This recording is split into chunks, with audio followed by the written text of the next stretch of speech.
assunto de hoje é sobre a ira.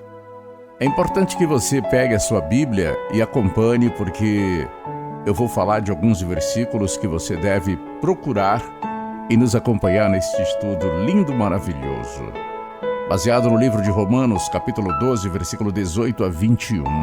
Amados, a ira é um sentimento ruim de indignação contra algo ou alguém que nos aborrece, e há sentimentos toda vez que lembramos ou vivenciamos um fato desagradável.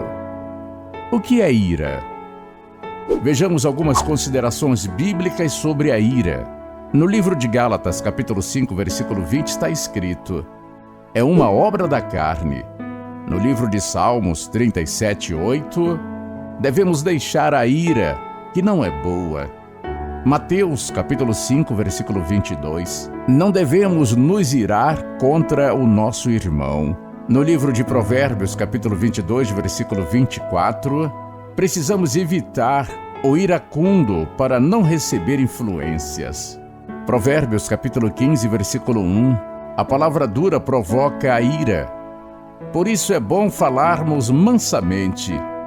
E quando ouvirmos uma palavra dura, respondemos com brandura, para desviar a ira de nós e do outro. No livro de Eclesiastes, capítulo 7, versículo 9, não podemos nos apressar em nos irar. No livro de Salmos, capítulo 4, versículo 4, irai-vos, mas não pequeis, pois muitas vezes temos razão em nos irar. Mas como sabemos que é pecado, devemos parar um pouco, pensar, acalmar e então agir para não ocorrer o risco de precipitar e pecar.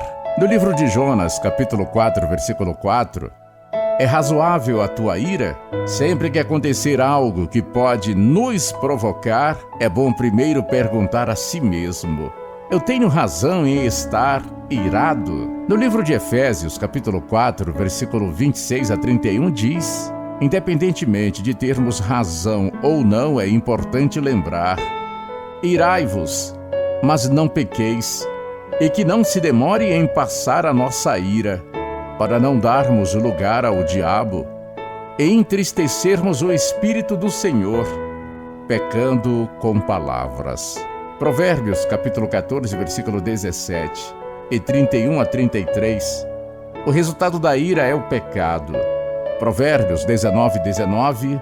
A ira sempre tem a sua consequência e o seu castigo para podermos aprender a nos controlar. 1 Timóteo, capítulo 2, versículo 8.